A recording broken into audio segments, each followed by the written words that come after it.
বাংলাদেশে কিন্তু বামপন্থীরা খুব একটা বড় দল নয়। সৌদি আরবে বামপন্থীরা খুব একটা বড় দল নয়। পাকিস্তানে বামপন্থীদেরকে মাইক্রোস্কোপেও খুলে নিয়ে দেখা যায় না। কাতারে বামপন্থীরা নেই।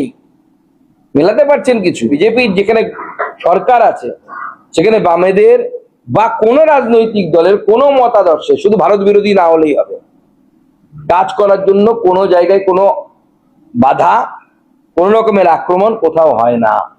ভোট চাইছেন আপনারা? দেখুন, ভোট তো কারো পৈতৃক সম্পত্তি হয় না। মানুষ সেই এলাকার, সেই রাজ্যের রাজনৈতিক পরিস্থিতি দেখে ভোট দান করেন।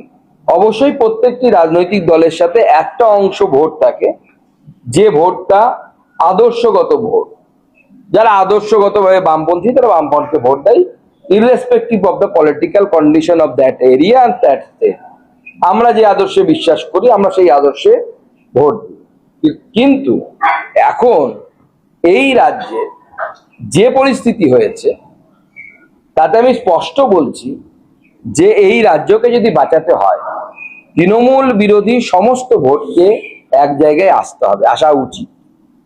এবং তার জন্য আমাদের রাজ্য সভাপতি আবেদন জানিয়েছে, যাদের শোনার ইচ্ছে শুনবেন, যাদের শোনার ইচ্ছে নেই তাদেরকে আমাদের তো কিছু করার নেই।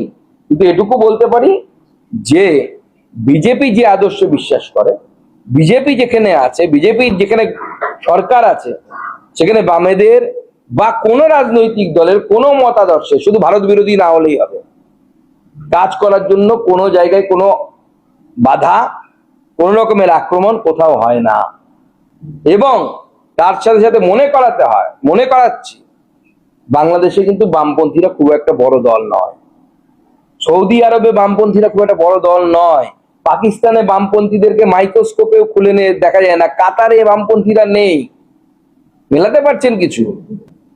কারণ রাজ্জাক মোল্লা যতই বামপন্থী হন না কেন, যতই মার্কস এঙ্গেলস যা পড়ার গুলে খাওয়া আছে, সে হজই করতে যাবে। দেখুন, এই এসআইআর তৃণমূলের মনে যে ধরনের আতঙ্ক তৈরি করেছে, কারণ আমরা বুঝতে পারছি না, আপনারা ভালো বলতে পারবেন।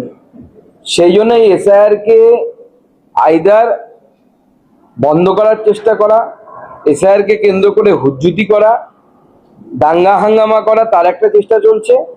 আর একটা প্যারালাল লাইন এই তৃণমূল কংগ্রেসের, যারা মূলত অ্যাডমিনিস্ট্রেশনটা দেখছে, তারা চেষ্টা করছে বুথে বুথে তৃণমূলের লোকেদেরকে বিএলও হিসেবে নিয়োগ করতে।